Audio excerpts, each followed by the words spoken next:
मंगलाचरण करेंगे। ओम नमः सिद्धेभ्याय जय श्री ओम नमः सिद्धेभ्याय जय श्री ओम नमः सिद्धेभ्याय। मंगलम भगवान वीरो मंगलम गौतमो गणी मंगलम कुंद कुंदाद्यो जैन धर्मोस्तु मंगलम। सर्वमंगल मांगल्यम सर्व कल्याण कारकम प्रधानम सर्वधर्माणां जैनम जयतु शासनम। जैनम जयतु शासनम जैनम जयतु शासनम। नमे समय साराय स्वानुभूत्या चकाशते चित स्वभावाय भावाय सर्वभावांतरच्छिदे। समय सार नाम के ग्रंथ का परिशिष्ट हम पढ़ रहे हैं, जिसमें आचार्य अमृतचंद्र ने आत्मा की 47 शक्तियों का विशेष रूप से वर्णन किया। अब तक हम लोग लगभग 17-18 पढ़ चुके हैं। लगभग 19 तक पढ़ चुके हैं। 19वीं गाथा को हम एक बार फिर से थोड़ा सा जो बचा है वो पोर्शन पढ़ेंगे, और बाकी आगे जितनी हो जाएंगी आज वो गाथाएं पढ़ेंगे।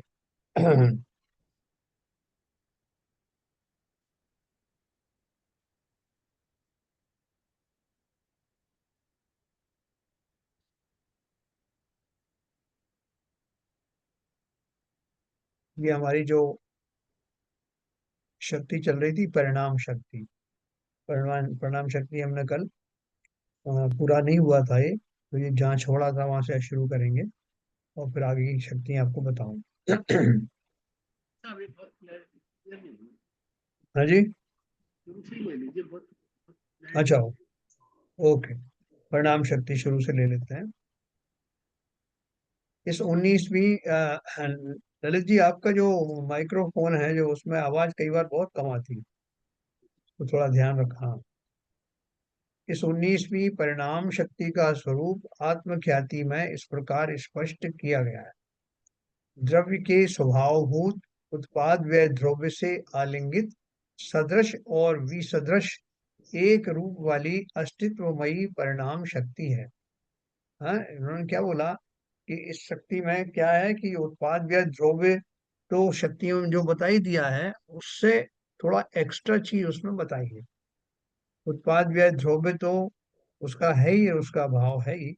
उसके अलावा उसमें एक विशेष बात जो उसमें छुपी हुई है उसका उल्लेख किया जाना है परिणाम शक्ति का काम। तो क्या काम है, देखो मैं पहले पढ़ता हूँ फिर इसको। उत्पाद व्यय और ध्रुवत्व द्रव्य के स्वभाव है। इनमें ध्रुवत्व भाव सदृश परिणाम है, सदा एक जैसा रहने वाला परिणाम है, तथा उत्पाद व्यय विसदृश परिणाम है, क्योंकि वे दोनों परस्पर विरुद्ध स्वभाव वाले हैं। जब हम आत्मा में बोलते हैं कि आत्मा में उत्पाद व्यय और ध्रुव नाम की शक्तियां हैं, तो हम इस बात पर विशेष ध्यान नहीं देते कि ये दोनों शक्तियां विपरीत शक्तियां हैं। जैसे मैं कहूँ कि उसमें चलने और रुकने की शक्ति है, जनरली हम ये यूज नहीं करते। हम क्या बोलते हैं कि लोग उसके साथ जीव और पुद्गल जो है चलते फिरते रहते हैं। कभी हमने ये नहीं कहा कि चलते भी हैं और रुकते भी रहते हैं, क्यों हमने उसकी जरूरत समझी नहीं। उसमें जो है छुपा हुआ था, ये हमने उसको बहुत इंपॉर्टेंस नहीं दी। तो यहाँ जो है रुकना भी उतना ही इम्पोर्टेंट है जितना कि चलना। जब धर्म द्रव्य भी उतना ही इम्पोर्टेंट है जितना कि अधर्म द्रव्य। अगर अधर्म द्रव्य नहीं होता तो जो चीज चल रही है वो सदा काल चलती रहती।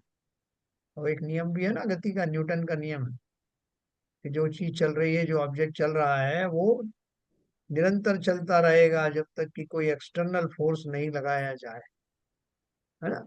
तो वो जो एक्सटर्नल फोर्स क्या है, एक तो मीडिया है, एक निमित्तिक जो शक्ति है उसे हम अधर्म द्रव्य कहते हैं। तो उसका उल्लेख लोग नहीं करते।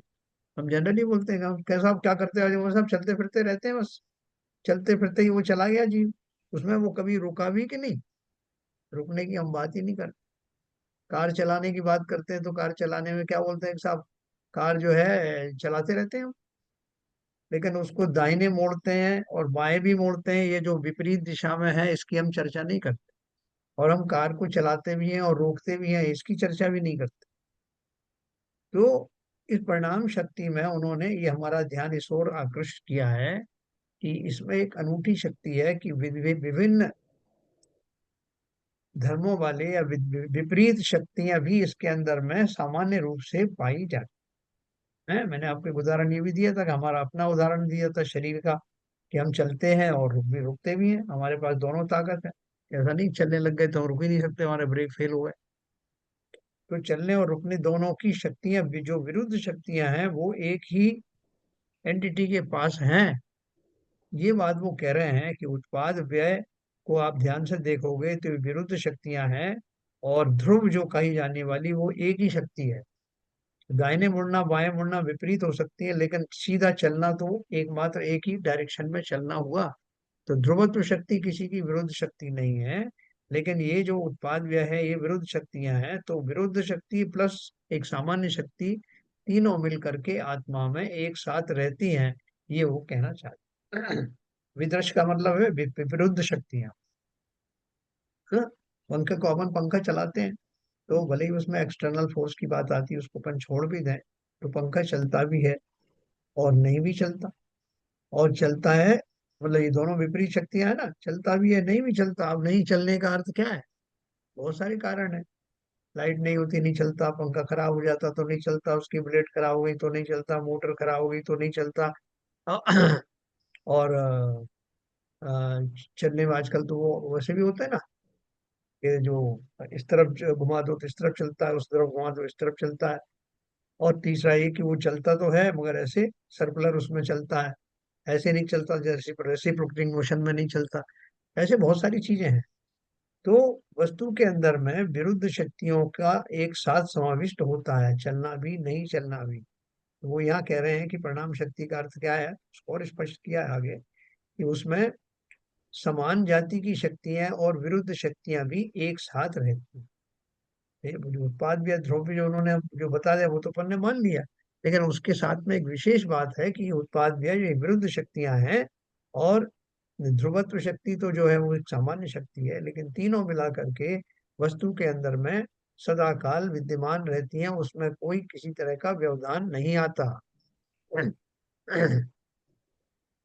हाँ, ये बात ठीक है, समझ आई? यहाँ तक जी समझ सर। में आ जी जी। रही?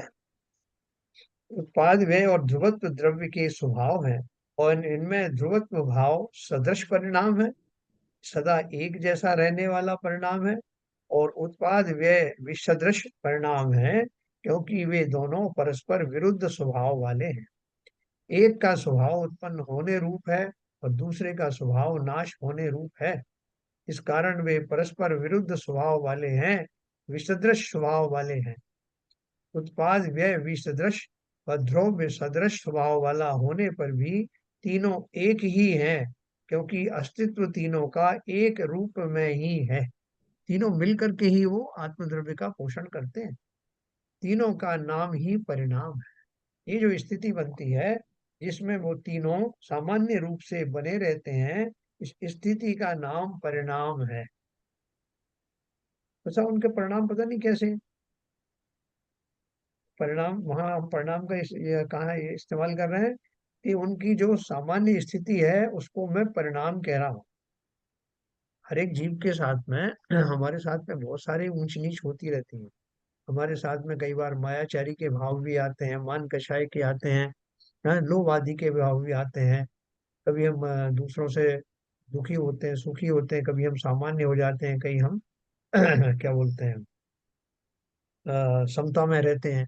इन सबको मिला जुला करके हमारा एक व्यक्तित्व बनता है। वो व्यक्तित्व जो है वो, उसमें ये बारीकियां नहीं होती हैं। ओवरऑल हम उन सबको कंट्रोल में करते हुए, कंट्रोल में बनाए रखते हुए, उनका प्रोपोर्शन एक सामान्य दशा में बनाए रखते हुए जो कुछ भी हम बोलते हैं, करते हैं, दिखाई देते हैं, वो सब हमारा व्यक्तित्व का भाग है। और व्यक्तित्व वो दशा है जिसमें ये सारे वेरिएशन होने के बावजूद भी हम लगभग उसी स्वभाव में बने रहते हैं। इसी भाव को परिणाम कहते हैं। ठीक है, तो इसी तरह ये विरुद्ध शक्तियां हमारे अंदर हैं, वस्तु के अंदर हैं, लेकिन फिर भी वो सामान्य रूप से जो व्यवहार करता है उसका नाम परिणाम है। आगे उसको और स्पष्ट किया है, तीनों का नाम ही परिणाम है। कुछ लोग परिणमन को ही परिणाम या भाव समझते हैं, किंतु परिणाम व भाव शब्द परिणमित होने वाले उत्पाद व्यय के लिए भी प्रयुक्त होता है और अपरिणामी ध्रुव के लिए भी प्रयुक्त होता है ना। शब्दों की एक वो तरह तरह की उसके अंदर वो क्वालिटी होती है कि उस शब्द का प्रयोग कहाँ पर किस अपेक्षा से किस प्रसंग में किया, उसके अनुसार उसका अर्थ हो जाता है। सारंग ले सारंग चली, सारंग कर सारंग की ओट, सारंग झीनी जान कर और सारंग कर गई चोट। छोट। बहुत सारे हमारे जो यमक अलंकार वगैरह आप समास अलंकार पढ़े हैं ना पढ़ने, तो उसमें एक ही शब्द के अलग अलग अर्थ होते हैं अलग अलग। तो यहाँ भी बोल रहे हैं कि जो परिणाम शब्द है, वो परिणाम शब्द के किसको कहते हैं। हम तो समझते हैं कि परिणाम जो है परिणमित होने के बाद जो दशा आती है उसको परिणाम कहते हैं, ठीक है ना। तो एक हिसाब से वो बिल्कुल सही है कि जब हमें कोई भाव आए, राग द्वेष के भाव आए, उसमें हम जो परिणमित हुए, परिणमित होने के बाद जो हमारे परिणाम बने, उसको भी हम परिणाम कहते हैं। और यहाँ परिणाम क्या कहा, परिणाम व भाव शब्द परिणमित होने वाले उत्पाद व्यय के लिए भी प्रयुक्त होता है और अपरिणामी ध्रुव के लिए भी प्रयुक्त होता है। परिणमित होकर भी ध्रुव रहना और ध्रुव रहकर भी परिणमित होना ही परिणाम शक्ति का कार्य है अथवा परिणाम शक्ति है। हम्म परिणाम शक्ति को और आगे उन्होंने क्लियर किया है। परिणमित होकर भी ध्रुव रहना, कौन रहता है ध्रुव परिणमित होकर के, आत्मा। समस्त द्रव्य वो परिणमित होते हैं, उत्पाद व्यय रूप जो है परिणमन उनमें चलता है, लेकिन फिर भी वो अटल बने रहते हैं, उनकी एंटिटी उनका अस्तित्व वैसा ही बना रहता है। तो परिणमित होकर भी ध्रुव रहना, ये एक साइड हो गया। फिर ध्रुव रहकर भी परिणमित होना, यानी अब उल्टा कर लो उसका, परिणमित होकर के ध्रुव रहना कह लो या ध्रुव बने रह करके फिर परिणमित होना। एक में उत्पाद व्यय शुरू होने की बात कर रहे हैं, वैसे होता तो एक साथ ही है, समझाने के लिए। पहले उत्पाद व्यय जिसमें हो रहे थे ऐसा ध्रुव, अब बोल रहे हैं ऐसा ध्रुव जिसमें उत्पाद व्यय होते हैं, बात एक ही है। तो ये परिणाम शक्ति का कार्य है जिसमें ये घटनाएं घटित होती हैं और वो द्रव्य अपने अस्तित्व में बना रहता है। कुछ लोग उत्पाद व्यय ध्रुवत्व शक्ति और परिणाम शक्ति में भेद नहीं कर पाते हैं। इन दोनों में भेद करना आसान भी नहीं है क्या क्या है, उत्पाद व्यय ध्रुवत्व शक्ति और परिणाम शक्ति, इसमें क्या अंतर है? केवल इन दोनों भेद में भेद करना आसान भी नहीं है। क्योंकि उत्पाद बता व्यय दिया ध्रुवत्व, सर। हाँ इसमें इनको इनको उत्पाद व्यय ध्रुव को परिणाम शक्ति को, परिणाम को एक ही आवाज चीज ठीक नहीं आ बताई रही है। हाँ आवाज कट रही है। ऊपर वाले पैराग्राफ में हाँ इनको एक ही चीज बताया बताया, अब यहाँ पर भेद की बात कर रहे हैं।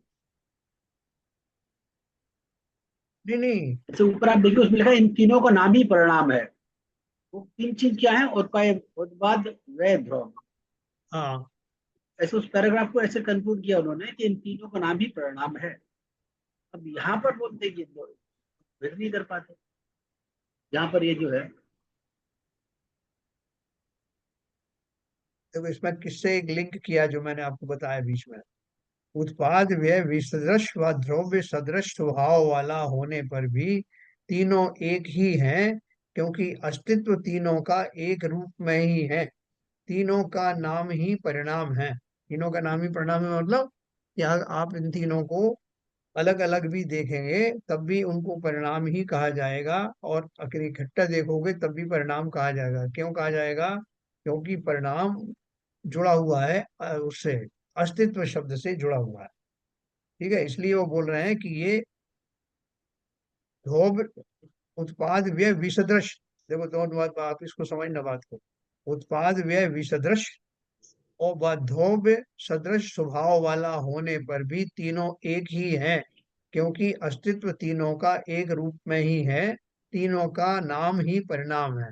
तीनों को मिला करके जो परिणाम जो दशा होती है उसको परिणाम कहते हैं। ये तो ऊपर भी कह रहे हैं, नीचे भी ये बात कर रहे हैं कि दो विरुद्ध शक्तियों का और एक सामान्य शक्ति का, उन तीनों की एकता रूप जो भाव है उसका नाम परिणाम है। यही ऊपर कहा है, नीचे भी वही कहा है। नीचे और क्या बोल रहे हैं, परिणमित होकर भी ध्रुव रहना, अध्रुव रहकर भी परिणित होना परिणाम शक्ति का कार्य है ना। तो इसमें नहीं, अलग दोनों दोनों को दो तरह से प्रस्तुत किया गया है, बात एक ही है। हाँ। नीचे है ना, जब कुछ लोग उत्पाद वय ध्रुव शक्ति और परिणाम शक्ति भेद नहीं कर पाते, मतलब कि ये चीजें अलग अलग हैं, यहाँ भेद बोल तो रहे हैं वो सुन लो भेद नहीं उन्होंने कर क्या पाते। किया है, उसकी पूरी पूरी व्याख्या तो समझ लीजिए कि उन्होंने वो क्या कहना चाहते हैं। कुछ लोग उत्पाद व्यय ध्रुवत्व शक्ति और परिणाम शक्ति में भेद नहीं कर पाते हैं। इन दोनों में भेद करना आसान भी नहीं है, क्योंकि उत्पाद व्यय ध्रुवत्व शक्ति को क्रम अक्रम वृत्तवृत्ति लक्षण वाली कहा गया है, और परिणाम शक्ति को उत्पाद व्यय द्रव्य से आलिंगित सदृश विसदृश परिणामों की एक रूपता रूप कहा गया है। वो क्या बोल रहे हैं कि लोगों को इसलिए भेद नहीं मालूम पड़ता इसमें बारीक, क्योंकि दोनों में शब्द वही आ जाते हैं। उत्पाद व्यय ध्रुवत्व शक्ति तो उसमें भी आई, इसमें भी आई है। क्रम क्रमाक्रम वृत्तिवर्ती लक्षण वाली कहा है। तो ये एक बात हो गई। इसमें खाली एक ही कमी है, वो कह रहे हैं कि इसमें ये नहीं कहा गया कि विपरीत शक्तियों का विरुद्ध शक्तियों का भी समन्वय हो जाता है इसके अंदर में। ऐसा कहने भर से उस शक्ति का नाम एक एडिशनल उन्होंने परिणाम शक्ति डाल दी। जैसे मैंने आपको कहा कि वो भाई साहब बहुत चलते फिरते रहते हैं, ये मैंने आपको शुरू में ही समझाया था। चलते फिरते रहते हैं मतलब वो कभी रुकते भी हैं क्या? बोले रुकने की बात तो इसमें आई नहीं। तो रुकते हैं कि नहीं रुकते, हमेशा चलते फिरते रहते हैं। तो बोलते हैं नहीं, उनके अंदर एक शक्ति और भी है कि वो जब चाहे जब रुक भी जाते हैं। तो वो एडिशनल जो उसका गुण है उसको मिला करके, और चलना फिरने के साथ साथ वो रुकते भी हैं, ऐसा उसको मिला करके एक चौथी अलग से शक्ति बता दी गई। तो यहाँ वो यही कह रहे हैं कि इसमें नया कुछ नहीं है। उत्पाद व्यय द्रव्य जो है वो तो उसमें पहले से जो बताया वही है, लेकिन अब साथ में एक लाइन और लगा दी कि ये द्रव्य में विपरीत डायरेक्शन वाली शक्तियों का समावेश भी रहता है, रह सकता है, ये भी एक शक्ति है। बस इतनी सी बात नहीं नहीं सर, यहाँ पर आपने कल एक चीज और बताई थी, है। हाँ जी। जो इसमें उसको एक्सप्लेन किया था, हाँ क्रमाक्रमक वृत्त वृत्ति लक्षण वाली हाँ उत्पाद व्यय ध्रुव शक्ति को क्रमाक्रमित लक्षण वाली, मतलब हाँ अगर तीनों को लेंगे तो वो क्रम अक्रम में जो उसमें चेंजेज आ रहे हैं पैरेलल में, वो एक साथ चलते रहते हैं। और दूसरी तरफ उत्पाद व्यय को सदृश और विसदृश रूप में प्रस्तुत किया गया है। मतलब उत्पाद को सदृश बताया गया है, और वो सॉरी द्रव्य को, और उत्पाद व्यय को असदृश बताया गया है। तो दो हाँ, दो नहीं। दो तरह से उसको एक्सप्लेन किया गया था, हाँ, देखो कल ऐसा है। आपने जो अब एक्सप्लेन एक्चुअली किया था। इसमें उत्पाद व्यय तो जो है वो विदृश होंगे ही होंगे, क्योंकि वो दोनों अपोजिट है ना सर एक्चुअली। जब हाँ, वो हाँ, उत्पाद व्यय हाँ, उत्पाद व्यय सदृश नहीं है। हाँ, जब हाँ हाँ, यही नहीं, तो कह रहे हैं। विदृश है वो। हाँ, द्रव्य सदृश है, उत्पाद हाँ, व्यय हाँ, वह वही मैं बोल असदृश रहा है। हाँ, हूँ, उत्पाद व्यय विदृश है। और ये होंगे ही, क्योंकि एक चीज जब खर्च हो रही है ना, दूसरी बन रही है एक्चुअली। हाँ, नहीं तो हाँ, उसको हाँ, एक्सप्लेन हाँ, किया गया ललित हाँ, जी। हाँ, नहीं, हाँ, तो हाँ, उसको एक्सप्लेन किया गया ललित जी। हाँ, नहीं, हाँ, उत्पाद व्यय बोलेंगे तो ये अंडरस्टूड है कि वो विदृश है। नहीं, ध्रुव नहीं, भी बहुत सारे। अंडरस्टूड है, जो कि यदि एक साइड ध्रुव मतलब स्थिर रहता है, कोई चेंज नहीं है, देखो हमेशा बना रहता बहुत है। अंडरस्टूड अंडरस्टूड तो बहुत। है, उसको जो एक्सप्लेन किया गया है। हाँ, बहुत अगर सारी। ऊपर वाला भी लाइन देखे ना, तो उसमें भी ये चीज आ जाएंगी अपने आप ही। तो उत्पाद हाँ, व हाँ, है हाँ, वो हाँ, हमेशा हाँ, विदृश ही होंगे। उसका दूसरा रूप जो यहाँ पर एक्सप्लेन किया गया है, वो उसका है क्रमाक्रमक वृत्ति लक्षण वाली हाँ, उत्पाद वो व्यय ध्रुव लक्षण शक्ति के को। साथ साथ ये वाला मतलब फीचर भी साथ साथ ही चलेगा, उत्पाद हाँ, वो साथ अलग साथ से तो चल ही विशेष रहा है ही है। है, साथ साथ एक चल रहा सेकंड, है, उसको अंतर नहीं है। एक सेकंड, एक सेकंड, उसमें नीचे भी वही लाइन दी हुई है, बताता हूँ आपको। देखो जो क्रम अक्रम वृत्ति वाली लक्षण जो बताया है, वो वो वैसे दोनों में ही शामिल है। वो खाली यस। इतना इतना कह रहे हैं कि जब मैं बोलता हूँ कि ये जीव बहुत चलता फिरता रहता है, घूमता फिरता रहता है ना, ये कभी भी जो है वो परेशान नहीं होता है, इन सब से वो मैं वंचित नहीं होता, सदा ही घूमता फिरता रहता है। तो ये मैंने एक स्टेटमेंट दिया, मतलब उसमें घूमने फिरने की शक्ति तो है। और मैंने ये नहीं कहा कि ये व्यक्ति बीच बीच में रुक भी जाता है, जब इसकी मर्जी आती है तो रेस्ट भी करता है, ये मैंने नहीं कहा। अब आप कहोगे ये तो अंडरस्टूड है, जब मैं चलना फिरना बोल रहा हूँ, घूमना फिरना बोल रहा हूँ, तो उसमें ये भी तो है कि वो बैठ जाता है, रुक जाता है जहाँ जरूरत होती है। तो वो नहीं कहा, ये अंडरस्टूड में मान लिया। लेकिन अगर मैं ये कहूंगा कि वो जब चाहे जब बैठ भी सकता है, रेस्ट भी कर सकता है, ऐसा नहीं है कि जो न्यूटन के नियम के अनुसार एक बार चल पड़ा तो चल ही पड़ा। तो ये जो बात है स्पेशल बताने के लिए कि ये जीव में उत्पाद व्यय द्रव्य और जो जो क्रमवर्ती और अक्रमवर्ती है उसकी कोई जरूरत नहीं है यहाँ पर। ये तो उन्होंने एक एडिशनल उसमें विशेषण जोड़ दिया कि भाई शक्ति में इतना खाली कहा गया है कि उत्पाद व्यय द्रव्य शक्ति है, और उसकी जो पर्याय होती हैं वो क्रम से होती हैं, और सारे गुणों का जो पैरेलल में होता है। इसका इन दोनों के भेद से कोई अंतर नहीं है, क्योंकि नीचे वाले में भी वही है, परिणाम शक्ति में भी वो क्रम अक्रम वृत्तीय लक्षण वो रहेगा। लेकिन वो क्या बोल रहे हैं, देखो नीचे के पैराग्राफ में सुना समझना कि उनमें अंतर क्या है। कुछ लोग उत्पाद व्यय ध्रुवत्व शक्ति और परिणाम शक्ति में भेद नहीं कर पाते हैं। इन दोनों में भेद करना आसान है भी नहीं, क्योंकि उत्पाद व्यय ध्रुवत्व शक्ति को क्रम अक्रम वृत्ति लक्षण वाली कहा गया है, और परिणाम शक्ति को उत्पाद व्यय द्रव्य से आलिंगित, मतलब ये उसके साथ में है ही, सदृश विदृश परिणामों की एक रूपता में कहा गया है। दोनों शक्तियों में उत्पाद व्यय ध्रुवत्व तो है ही, इस कारण भेद समझने में कठिनाई होती है।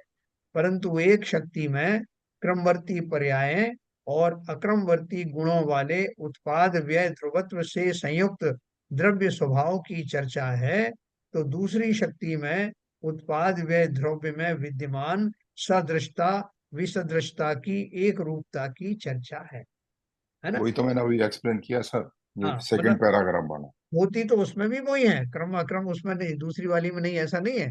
लेकिन एक शक्ति में मैंने विशेष रूप से जो उल्लेख किया है उसमें इतना भर उल्लेख किया है। दूसरी वाली शक्ति में मैंने उनको बहुत हाईलाइट नहीं करके क्रम अक्रम वृत्ति नहीं आपसे किया है, क्योंकि उत्पाद व्यय में वो सब आता है। लेकिन उसको मैंने एक्सप्लेन नहीं करके उसकी जगह पे मैंने एक चीज विशेष बता दी कि द्रव्य में विरुद्ध शक्तियां भी सदाकाल विद्यमान रहती हैं, उनमें कोई बाधा नहीं आती।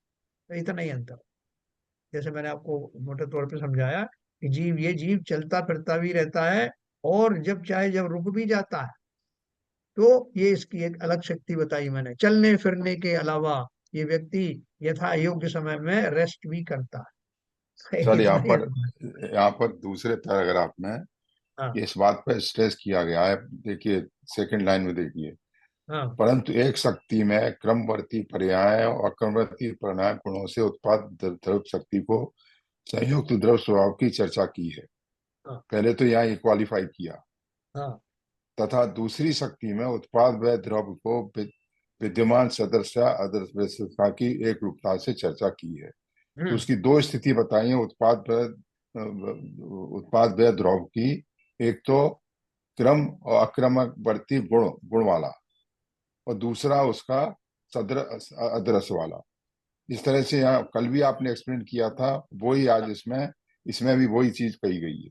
हाँ हाँ, बात दोनों। तो वही है कि यहाँ उन्होंने उसको विशेष रूप से जो दूसरी वाली शक्ति है उसमें ये क्रम अक्रम वृत्ति का जो है उल्लेख नहीं किया। यस। ठीक है ना। और उसकी जगह पे उल्लेख किसका किया है, विरुद्ध शक्तियों का इस्तेमाल किया है। Yes yes. तो बस जब ये जब कि है। दोनों तरह की अंतर उसमें इतना ही है, दोनों इतना शक्तियों ही में बस। इतना ही मात्र अंतर है। जैसे मैंने आपको बोला कि ये चलता फिरता भी है, अभी आप कौन बोलेगा ये साहब कि मैं चलता फिरता भी हूँ और मैं बैठ भी जाता हूँ, रेस्ट भी करता हूँ। कोई नहीं कहेगा। तो अगर कोई इसमें क्वेश्चन पूछे आपसे कैसा अभी सारे टाइम चलते फिरते रहते हैं फिर ये थकते नहीं है क्या, तो तब वो कहेगा नहीं थकते कैसे, मैं बीच बीच में रेस्ट भी तो करता हूँ। मतलब रेस्ट करना भी मेरा स्वभाव है। तो उस स्वभाव को पहले वाली जो लाइन थी उसमें तो उल्लेख किया नहीं आपने, देखा ये आप चलते फिरते रहते हैं, घूमते फिरते रहते हैं, उसमें तो आपने कहा नहीं।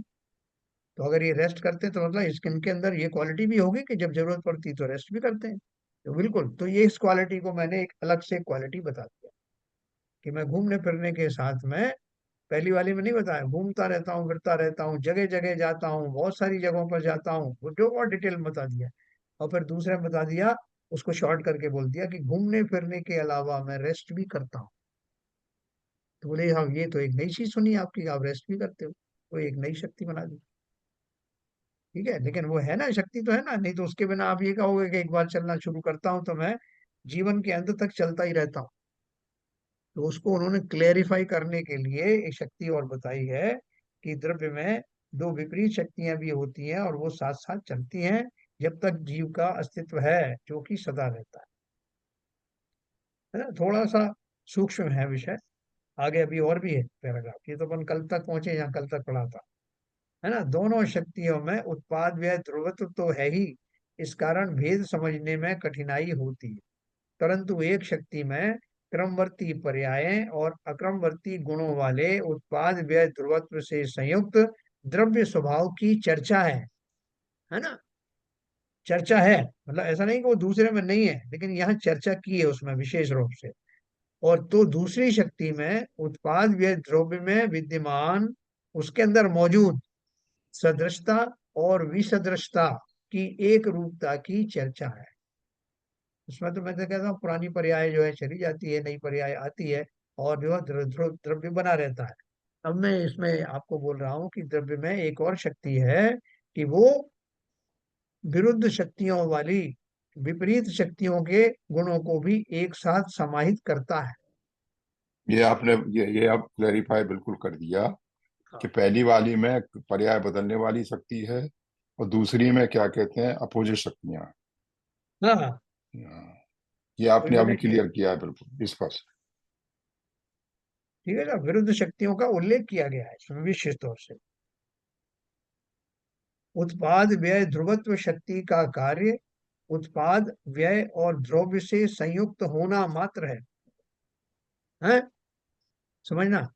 उत्पाद हम्म। व्यय ध्रुवत्व शक्ति का कार्य उत्पाद व्यय और द्रव्य से संयुक्त होना मात्र है, और परिणाम शक्ति का कार्य परस्पर विरुद्ध अविरुद्ध परिणामों का टिका रहना और परिणमित होते रहना। हाँ, और स्पष्ट हो गया। ये मैं आपको बार बार कह रहा था ना, कि जैसे मैं कहूँ कि साहब मैं तो चलता फिरता रहता हूँ, मेरे अंदर चलने फिरने की शक्ति है। और फिर मैं विशेष रूप से कहूँ कि चलते फिरने की बात तो ठीक है साहब, मेरे अंदर एक चीज और भी है कि जब कभी मैं ठीक समझता हूँ तो मैं चलना फिरना बंद कर देता हूँ, रुक जाता हूँ। तो बोले कि ये जो एक शक्ति है, ये शक्ति आपने पहले जो बताई थी उसके आपके शब्दों से पता नहीं लगता कि ये शक्ति भी है आपके अंदर। बोले इसलिए एक दूसरी शक्ति इसमें डाली गई। पहली शक्ति में खाली जिक्र किया गया है कि उत्पाद व्यय ध्रुवत्व शक्ति से संयुक्त है ये बताना कार्य था उस शक्ति का। फिर बताया कि उसमें परिणाम शक्ति में विरुद्ध अविरुद्ध दोनों तरह के परिणाम बने रहते हैं और द्रव्य का अस्तित्व बना रहता ये है। उसका परिणमत भी होना, परिणमन होता भी रहता है, दोनों दोनों ही चीज होती परिणाम रहती परिणमन तो होता ही रहेगा, इसी उत्पाद व्यय द्रव्य जो है परिणमन ही है। उत्पाद व्यय ध्रुवत्व शक्ति का कार्य उत्पाद व्यय और द्रव्य से संयुक्त होना मात्र है, और परिणाम शक्ति का कार्य परस्पर विरुद्ध अविरुद्ध परिणामों का टिका रहना और परिणमित होते रहना है। परिणमन होते रहना है, यहाँ पे उन्होंने बताया। ऊपर में खाली उनमें उनमें अवेलेबल है, उत्पाद व्यय रूपी शक्ति अवेलेबल है। दूसरे में बताया कि वो उसमें विरुद्ध शक्तियों का समावेश रहता है और उनका परिणमन भी होता रहता है, बस। ध्रुव रूप परिणाम तो अपरिणामी ही है, अब समझना। जो उत्पाद व्यय द्रव्य में से जो द्रव्य है वो कैसा है, अपरिणामी है। क्योंकि वो खुद अगर परिणामी हो जाए तो उत्पाद व्यय में शामिल शामिल हो जाएगा। अपन ने क्या माना है कि ध्रुव किसे कहते हैं, जो टिका रहता है निरंतर, कांस्टेंट ये कांस्टेंट। कांस्टेंट रहता है। तो बोल रहे हैं कि ध्रुव रूप परिणाम तो अपरिणामी ही है, वह सदा अपरिणामी ही रहे, यह भी परिणाम शक्ति का कार्य है। अब आप समझ ना कि आपने उत्पाद व्यय जो दो ध्रुव में से जो ध्रुव बताया है, वो ध्रुव क्यों बना रहता है। तो बोल रहे हैं कि उसकी परिणाम शक्ति के कारण उसका ध्रुव रूप अखंड रूप बना रहता है, उसका अस्तित्व कभी समाप्त होता नहीं। ध्रुव रूप परिणाम तो अपरिणामी है, वह सदा अपरिणामी ही रहे। यह भी परिणाम शक्ति का कार्य है, और निरंतर बदलने वाले उत्पाद व्यय रूप परिणाम अपने सुनिश्चित क्रमानुसार बदलते रहें, एक समय को भी बदले बिना ना रहें, यह भी परिणाम शक्ति का कार्य ये यहाँ और एक्सप्लेन कर दिया गया है ना। मैं आपसे इसको ये और। कह रहा था कि परिणाम शक्ति में भी ऐसा नहीं कि परिणाम शक्ति वाले उत्पाद व्यय ध्रुव जो है वो उत्पाद व्यय अपना काम ऐसा नहीं कर पा रहा है जैसा पहले बताया। परिणाम परिणाम शक्ति में भी उत्पाद व्यय तो वैसे ही चल रहे हैं, खाली उसमें इतना एक एडिशनल चीज बताई है कि इसमें जो विरुद्ध शक्तियां हैं वो भी उस विरुद्ध शक्तियों को, उत्पाद व्यय को या विरुद्ध शक्ति कह सकते हो, वो भी उसमें बनी रहती हैं और उनका परिणमन होता रहता है। परिणमन तो यही है उत्पाद व्यय वाला। लेकिन एडिशनल चीज ये बताई कि वो जो है वो विरुद्ध शक्तियां भी हैं, और उनके कारण से उसके परिणमन में कोई रुकावट नहीं आती, उसके अस्तित्व में कोई रुकावट नहीं आती, उसका परिणाम निरंतर कांस्टेंट बना रहता है। विरुद्ध शक्तियों को बीच में डाला गया बस ये है। ध्रुव रूप में रंच मात्र भी परिवर्तन नहीं होना और उत्पाद व्यय रूप में निरंतर परिणमित होते रहना आत्म वस्तु का मूल स्वरूप है। देखो ये तो मैंने आपको क्लियर पहले भी किया था। ध्रुव रूप में रंच मात्र भी परिवर्तन नहीं होना और उत्पाद व्यय रूप में निरंतर परिणमित होते रहना आत्म वस्तु का मूल स्वरूप है। आत्म वस्तु के इसी मूल स्वरूप का नाम परिणाम शक्ति है।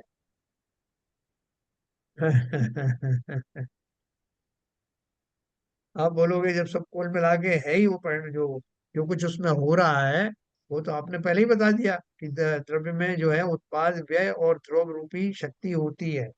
तो इसमें नई जो परिणाम शक्ति क्यों बताई, उसमें बोल रहे हैं कि ये जो तीनों का जो कार्य है, आत्मा में उत्पाद व्यय का होना और ध्रुव रूप से द्रव्य का टिका रहना, ये आपको एक इंफॉर्मेशन दी गई थी। क्या इंफॉर्मेशन, उसमें शक्ति नहीं बताई गई थी, आपको क्या बताया था? आत्मा में, आत्मा उत्पाद व्यय और ध्रुव रूप है। आत्मा ही क्यों, समस्त द्रव्य उत्पाद व्यय और ध्रुव रूप है। उनमें उत्पाद व्यय निरंतर चलता है और द्रव्य निरंतर बना रहता है। क्यों बना रहता है, कैसे बना रहता है, किस कारण से बना रहता है, ये सब क्रियाएं किस कारण से होती हैं? परिणाम शक्ति के कारण होता है। मैं कुछ क्लियर कर पाया आपको? नहीं, बहुत क्लियर हो गया था। हाँ, एक जो उसका इन्फॉर्मेशन दी मैंने। जो जो उसमें परिणमन हो रहा है, परिणमन होने के बावजूद भी उसमें विपरीत दशाएं होते हुए द्रवत्व को मेंटेन करना, ये परिणाम हाँ, शक्ति का कार्य है। परिणाम जो तीनों घटनाएं हो रही थी कि साहब आत्मा में, बताया आपको क्या क्या खूबियां हैं कि आत्मा में उसके गुणों का परिणमन होता रहता है, उन पुरानी दशाएं जाती रहती, नई आती रहती हैं और द्रव्य वैसा ही बना रहता है। ये मैंने आपको इन्फॉर्मेशन दी। हम लोग ऐसा कैसे होता है, मैं कहूँ ऐसा आत्मा के अंदर ये शक्ति होती है, एक शक्ति होती है, ये कार्य करती है, उस शक्ति का नाम परिणमन शक्ति। परिणाम। ठीक है। तो देखो अभी अपना और थोड़ा सूक्ष्म होता जाएगा, और भी अभी है इसके आगे।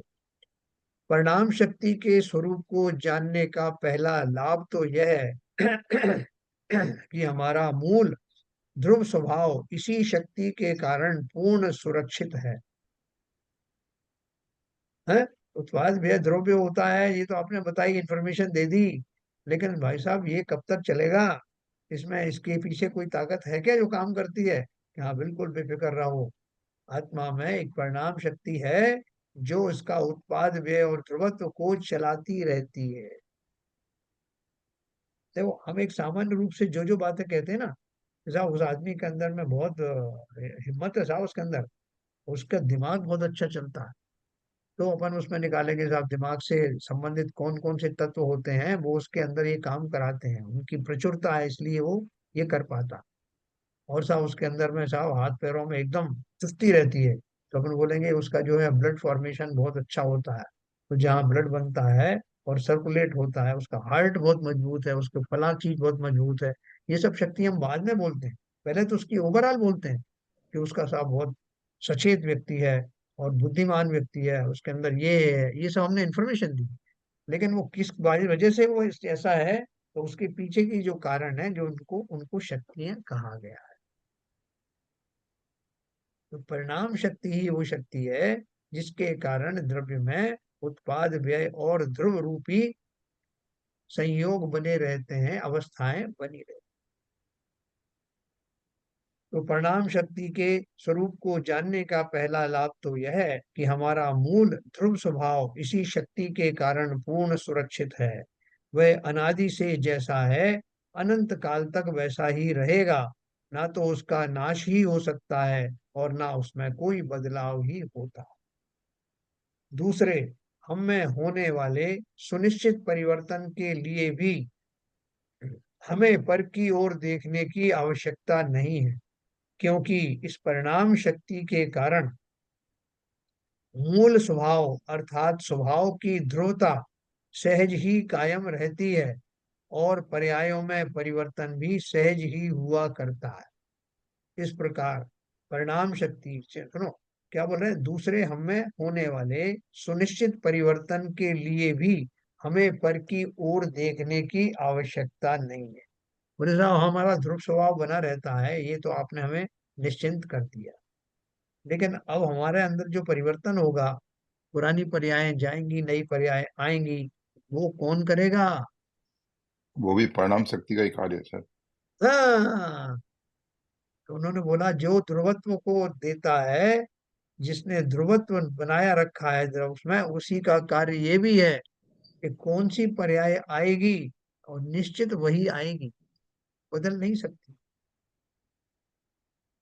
ये 100% पक्का समझना कि एक पर्याय के बाद दूसरी पर्याय कौन सी आएगी ये भी निश्चित है। आप इसमें जो है भेद भेद कर सकते हो। भावमंडल में, तीर्थंकर के भावमंडल में समूह शरण में देखा कि वर्तमान में मेरी कौन सी पर्याय है, वो बीच में दिख रही है, और पीछे की दो पर्याय और आगे की दो पर्याय दिखाई दे रही। तो आप बोलोगे साहब ऐसा है कि भूतकाल की दोनों पर्याय तो मैं चेंज कर नहीं सकता, वो तो हो ही गई, वर्तमान भी मेरी जो हो गई वो होगी, लेकिन भूतकाल की पर्याय तो मैं चेंज कर सकता था ना। आपने उनको पहले कैसे दिखा दिया? क्या पहले से निश्चित है कि मेरी कौन सी पर्याय होगी? बताओ सब लोग बताओ। भामंडल में अगर दिख रहे हैं भविजन मुख देखें साथ साथ, तो पहले सात से पर्याय निश्चित क्या? है सर। पहले से तीन और निश्चित तीन। है। तो पहले से पहले से। निश्चित है तो हमको क्यों उपदेश दे रहे हो भैया? हमारी पर्याय तो वहां दिख रही है ना ऊपर, तीन पर्याय आगे कौन बनने वाला हूं मैं, अब मुझे नहीं, उपदेश वो क्यों तो दे रहे हो सब? वो तो क्या कहते हैं, आपके कर्मों से आपने निश्चित कर ली। हाँ? मगर मगर क्या कहते हैं, उसको आप चेंज कर सकते हैं मोक्ष मार्ग पर जाके। मोक्ष मार्ग को जाके उसको मोक्ष की दशा भी बनेगी, तो वो भी भावमंडल में सदृश से आपको दिखेगी। देखो ये बहुत बारीक चीज मैंने आपको छेड़ी है ये, और इसको लेकर के लोग बड़े परेशान रहते हैं। मैं आपको एक्सप्लेन करूंगा इसको। देखिए, आपको देखो भवमंडल में दिखाई दे रहा है कि अगली पर्याय आपकी जो है, तीन जो पर्याय दिख रही हैं, उसमें से एक पर्याय आपकी एकेंद्रीय जीव की है, और दूसरी पर्याय आपकी जो है मनुष्य पर्याय की है, तीसरी पर्याय आपकी मोक्ष की पर्याय है। अब आप बोलोगे साहब कि मैं एक इंद्री क्यों बनूं? मेरे पास अभी बहुत सारे तरीके हैं कि मैं एक इंद्री को अवॉइड कर सकता हूँ और सीधा अभी मोक्ष चला जाऊं अगले ही पर्याय में। ये जो मंडल में दिखाई दे रही तीन, ये क्यों दिखा दी मुझे? अभी तो उन्होंने मेरा साहस देखा ही नहीं, जौहर देखा ही नहीं। तो यही अरे साहब, बात तो मारीच का जीव का एग्जाम्पल जो आप देते हैं, हाँ। वो भी तो वहाँ आदिनाथ भगवान के सामने वो प्रण करके गया था कि मैं सब चेंज कर दूंगा। हाँ। मगर वो हुआ तो वही जो कितनी पर्यायों के बाद उसने तब महावीर भगवान का जीव बना। देखो इसका अर्थ क्या हुआ कि आप कहोगे कि जब वो जो होना वही है जो कि वहां दिख रहा है भावमंडल में, मैं अग्नि एक पर्याय बनूंगा, तो मैं, मेरे अंदर भाव क्या आएगा कि मैं ये जो धर्म के मार्ग पर चल रहा हूँ, ये इतना सब मैं पूजा पाठ कर रहा हूँ, बेकार है ये सब करना। काय के लिए करूं जब एक इंद्रिय बनना है तो? और भावमंडल में दिख रहा है तो निश्चित ही यही क्रम होगा। तो आज से ही सब छोड़ रहा हूँ मैं, पूजा पाठ ये सब कुछ नहीं और वो धरा इसमें। छोड़ते ही आप छोड़ते ही एक इंद्रिय जीव बन गए। है ना? वो उसका वो उसका निमित्त बन गया सर। निमित्त बनता है। तो वो तो आपको तो समझ लो कि ये तो सर्वज्ञ या केवल ज्ञान में दिखाई दे रहा है, लेकिन आप स्वतंत्र हैं और आप वही करेंगे जो वहां दिख रहा है, लेकिन आपको कोई मतलब थोड़ी, आपको मालूम नहीं है कि आपकी क्या पर्याय होने वाली। लेकिन अपनी संज्ञान में आप इस बात को लीजिए कि मेरे परिणाम कौन से चल रहे हैं और इन परिणाम से मेरा क्या होगा। आपके भाव कैसे बन रहे हैं, और भावों से यस, आपकी क्या कर्म कर्म स्थिति बनेगी। बन रहे हैं, उसका मॉनिटरिंग करिए। यहाँ कोई भी तीर्थंकर नहीं बैठे जिसके भावमंडल में देख लोगे, लेकिन ये तो आप इन्फर कर सकते हो कि मेरे इन भावों का भविष्य क्या होगा, और तदनुसार अपने आप को सुधार लेना। आप सुधार पाओगे नहीं सुधार पाओगे भले ही केवल ज्ञानी को पता हो, लेकिन हम तो अपने वर्तमान भावों के पैमाने के अनुसार मैं किधर जाऊंगा। इसलिए कोई बहुत मायाचारी जीव होता है, बहुत ज्यादा प्रपंच करने वाला होता है, तो लोग बोलते हैं कि हमें तो लगता है साहब ये तिरंच गति में जाने वाला। कैसे पता लगा आपको? तो साहब उनके देखो कार्यकलाप देखो आप, दिन रात जो है ये प्रपंच करते हैं, दिन रात जो है मायाचारी करते हैं, और शास्त्रों में लिखा है कि ऐसा जीव वहां घर पे इधर जाता है, तिरंच गति में जाता है। तो भाव भाव जो है इंडेक्स है, जैसे बोलते हैं face is the index of mind, उसी तरह से मेरे वर्तमान जो कार्य हैं उनसे मैं समझ लूं कि मैं नरक जाने वाला हूँ, एक इंद्रियों में जाने वाला हूँ, और ये सब समझ करके शास्त्रों के आधार पर समझ करके मुझे अपनी दशा को सुधारना है। अगर मैं कुकृत्यों में उलझाऊं, इन कषायों में उलझाऊं, मेरे भी परिणाम अपमान वाले, मानादि कषाय वाले या मायाचारी के हैं, तो बहुत दुख को प्राप्त होने वाला हूँ। रंचक दगा महा दुखदानी। सर अगर अगर ऐसे जीव की क्रंच गति पहले से ही सुनिश्चित हो गई, तो वो प्रयास भी नहीं कर पाएगा, वो उसके भाव सुनिश्चित उसी, बनेंगे नहीं। हाँ उसी ने किए ना, सुनिश्चित भी उसी ने किए। उन्हें करने के बाद अभी अगर मान लो उसको समझ में भी आ रहा है हाँ, कि ऐसे भाव करने से मैं क्रंच गति मिलेगी, और वो अगर सुनिश्चित हो चुकी है, तो इसके संज्ञान में आने के बाद भी उसके भाव नहीं बनेंगे। मेरा कहने हाँ, का मतलब ये। बिल्कुल सही कह रहे हो। उसको जो है नियम संयम आदि के भाव बनते नहीं, अगर उसकी आयु बंद हो गई है तो हाँ, उन आयु बंद उन होगी, वही भावों कह रहा हूँ। पूर्वक आयु बंद हो गई है तो उस पर्याय में जाएगा ही जाएगा। आयु बंद हाँ, होने से पहले सुधरने के चांसेस हैं, संक्रमण आदि हो सकता है, बहुत कुछ चेंजेस हो सकते हैं। और अब जैसे तिरंज गति बन गई, वो अजीब की बन गई कि ये कुत्ते की योनि में जाएगा, लेकिन बाद में उसने जो है बहुत कुछ ऐसे यत्न किए, उनको उन परिणामों को ढीला किया, तो पर्याय तो बन गई श्वान की, लेकिन बना कौन? हाँ, अंबानी का कुत्ता बना अंबानी का कुत्ता बनेगा। है। जो डायमंड की कटोरी में खाना खाता है। करोड़ों रुपए का उसका जो सेल है जिसमें वो रहता है, करोड़ों रुपए और का वो उसकी उसका पट्टा है, ना, कारें हैं, नई नई कार मिली है उसको। वो चश्मा लगाया हुआ है। अब आप सोचो कि वो कौन होगा व्यक्ति? वो उनके ही फोर फादर्स में से कोई है जिसने बहुत अकूत धन आदि कमाया और इनको दे करके गया, इनके बल पर ये बेस बनाया हुआ है। तो इनके अंदर ऐसे भाव आए कि इसको, भले ही ये कुत्ता है लेकिन इसको मैं कृतार्थ करूं, जो कुछ मैक्सिमम कर सकते हैं इनके लिए करना है। उस जीव का पुण्य भी इतना था, आपके उदय के कारण तो उसकी खोटी गति बंधी, लेकिन पुण्य भी इतना था कि उस खोटी गति में भी इस तरह की भोग्य सामग्रियां उसको मिलती रहे, है ना। तो देखो, ये सिद्धांत समझ करके जो इन्होंने बोला ना, हम में होने वाले सुनिश्चित परिवर्तन के लिए भी हमें पर की ओर देखने की आवश्यकता नहीं है। मैं अपन खुद अंदाज लगा सकते हैं कि मेरा क्या होगा, किसी से पूछने की जरूरत नहीं। लोग कहेंगे साहब आप खुद पूछिए अपने आप से कि जो आप ऐसे कर्म कर रहे हो आप कहाँ जाओगे, अपन कह देते हैं नॉर्मल कोर्स में।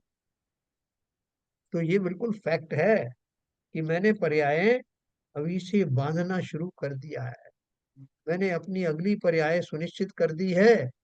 तो और वो कभी भी आपको मालूम है कितने उसमें समय आते हैं जिसमें कि स्थिति बंद होती है।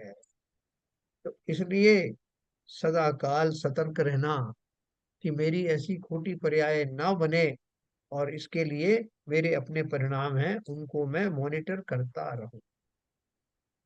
उन पर्यायों को, उन दशाओं को और कोई नहीं बांधता, मैं ही करता। किसी और के हाथ में मेरा रिमोट कंट्रोल नहीं है। हम में होने वाले सुनिश्चित परिवर्तन के लिए भी हमें पर की ओर देखने की आवश्यकता नहीं है, क्योंकि इस परिणाम शक्ति के कारण मूल स्वभाव, अर्थात स्वभाव की ध्रुवता सहज ही कायम रहती है, और पर्यायों में परिवर्तन भी सहज ही हुआ करता है।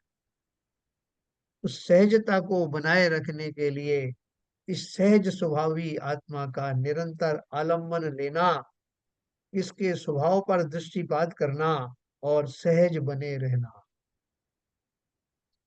इसी यही ये परिणाम शक्ति का कार्य है कि मैं ही मेरा करता धरता। कल अपन जो बात करने वाले हैं परसों, जो अकृतृत्व शक्ति जो आएगी, उन शक्तियों में भी ये सारी बातें हैं। देखो, बातें सब कुल मिला के वही हैं जो अपन जानते हैं आत्मा में क्या क्या होता है, लेकिन कौन सी शक्ति के कारण वो पर्टिकुलर गुण है, ये अपन विशेष रूप से पढ़ रहे हैं। अपन सब कुछ जानते हैं, अरे साहब आत्मा कटती नहीं है, मरती नहीं है, उसमें ये नहीं होता, उसमें राग द्वेष नहीं होता, उसके कर्म बंध नहीं होते, तब शुद्ध होने के बाद। तो कौन सी शक्तियों के कारण ये कार्य घटित हो रहा है, उन शक्तियों का उल्लेख अपन कर। तो कल अपन पढ़ेंगे अमूर्तत्व शक्ति। हाँ, अमूर्तत्व शक्ति अभी अपन पढ़ सकते हैं, थोड़ा टाइम है, 2 मिनट, 1 मिनट लगेगा। तो ये आपको जो परिणाम शक्ति मैंने बताया, इसमें कुछ कंफ्यूजन है क्या ललित जी? अभी थोड़ा बहुत बचा होगा।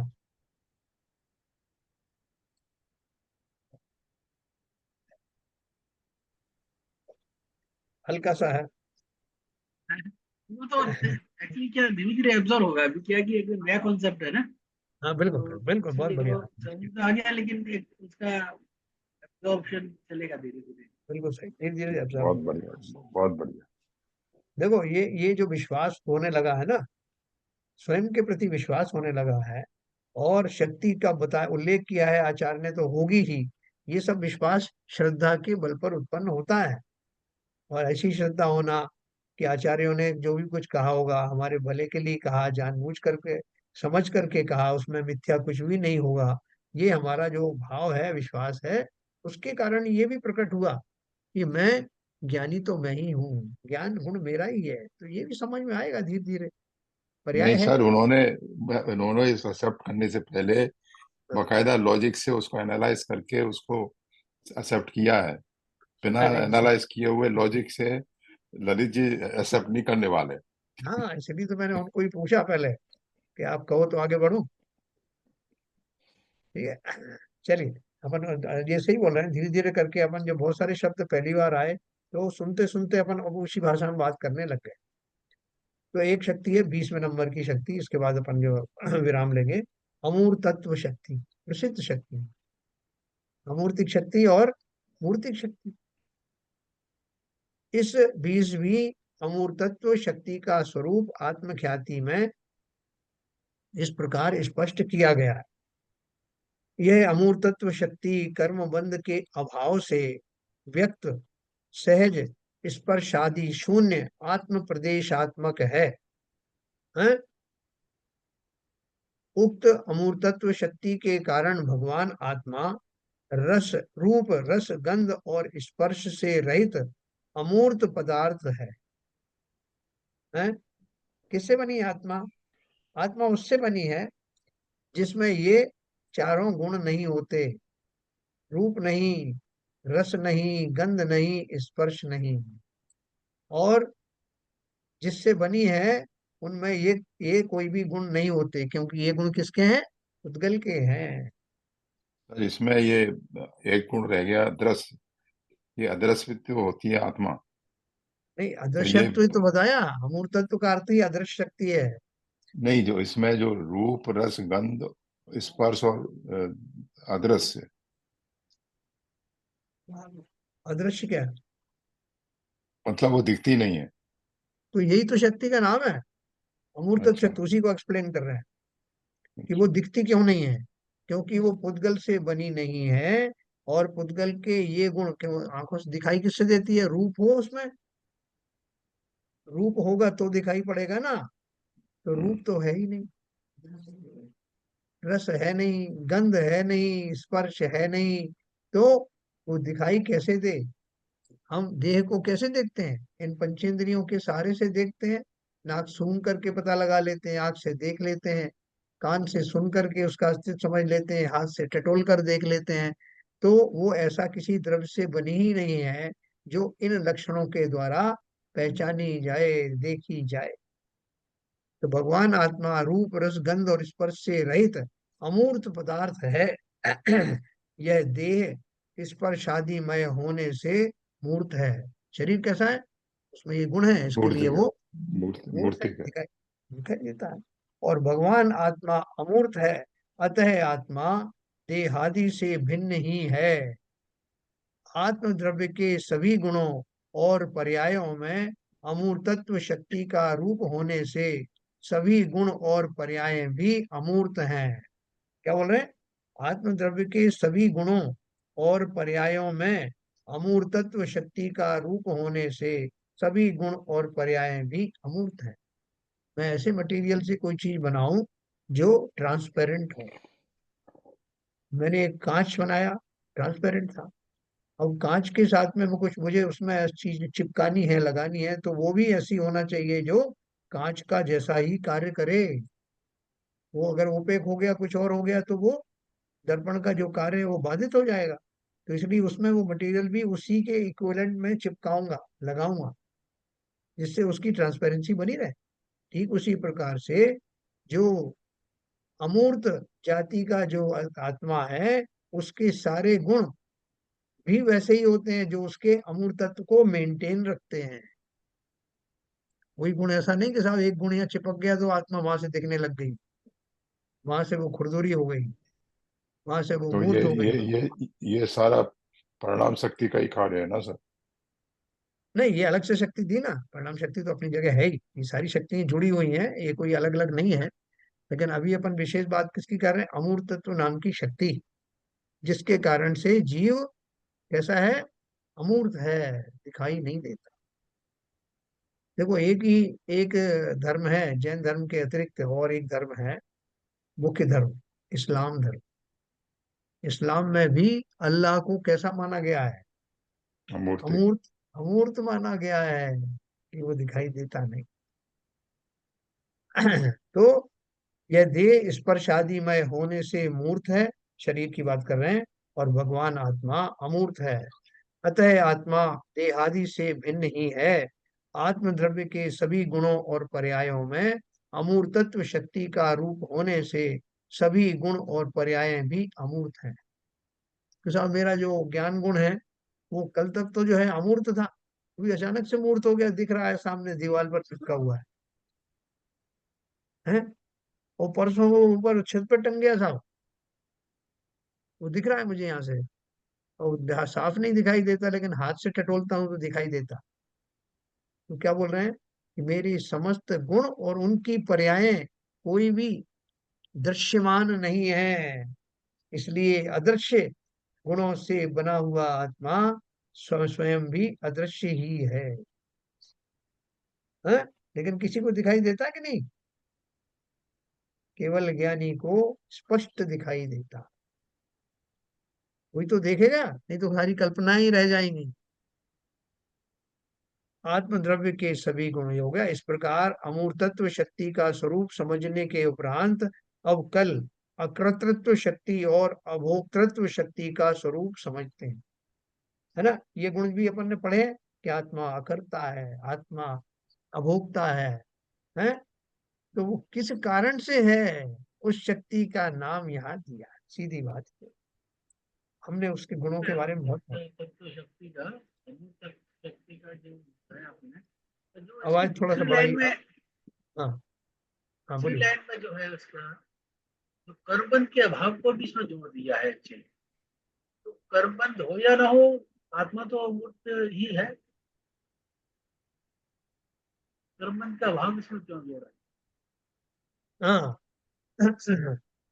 ये क्या बोल रहे हैं, जब शरीर में आत्मा रहती है तो शरीर नाम कर्म के कारण आत्मा को इस तरह से पकड़ा जाता है कि ये जो व्यक्ति जा रहा है इसकी आत्मा ऐसी है। उस कर्मबंध रूप यानी जब शरीर की सापेक्षता रहती है, उस समय उस आत्मा को प्रत्यक्ष देखा, मैंने उस आदमी को प्रत्यक्ष देखा, ये सब कहा जाता।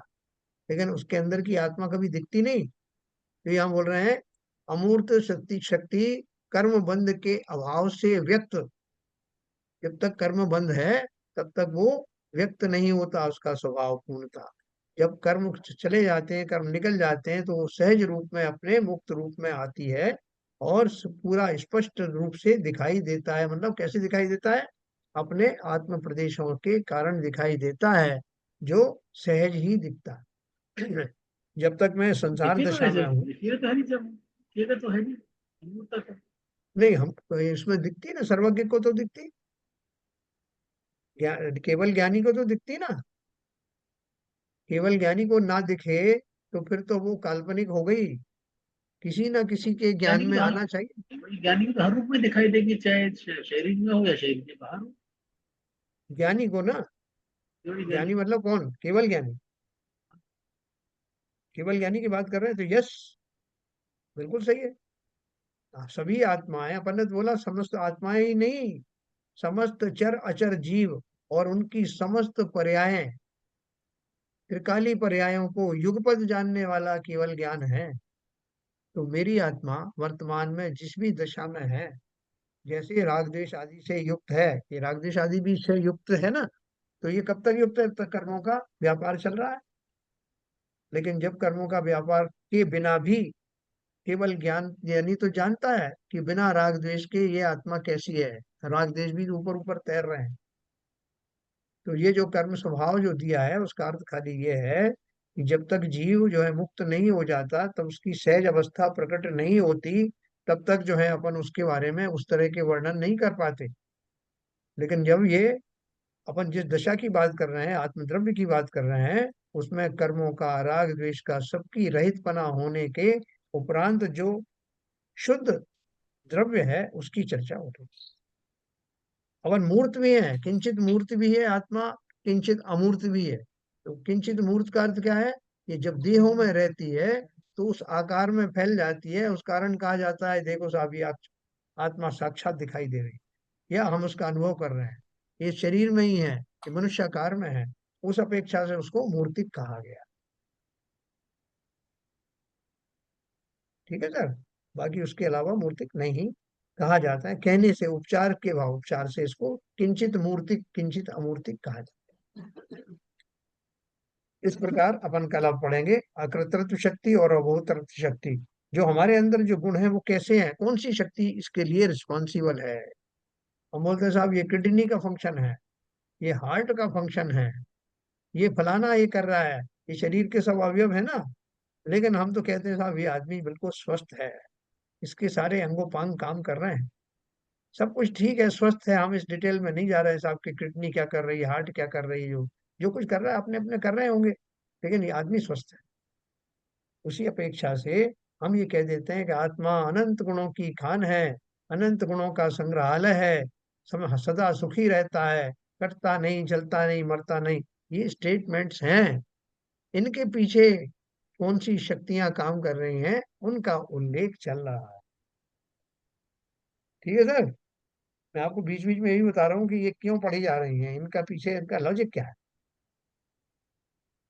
चलिए। तो कल अपन पढ़ेंगे बाकी की शक्तियां, और धीरे धीरे आपने जैसे ही कहा थोड़ा एब्जॉर्ब होने वाला है ये सब, और तो और आनंद आए। चलिए।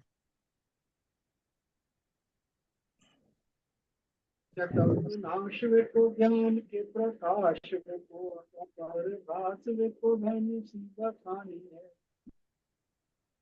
जहाँ द्रव्य जान वे को बंध विधि भान, की छान वे को परम प्रमानी है। अनुभव बताए वे को जीव के जताए, काहू न सताए वे को भव्य और आन। जहाँ तहाँ तार वे को पार के उतार वे को, इस तार वे को यही जिन वाणी है। हे जिनवाणी भारती तो जब दिन रहे, तो तेरी क्षण गए तो पावे सुख चैन। क्या वाणी के ज्ञान से सूझे लो पालो, वो वाणी मस्तक धरो सदा देते, सदा देते। जिनवाणी माता की जय। जय।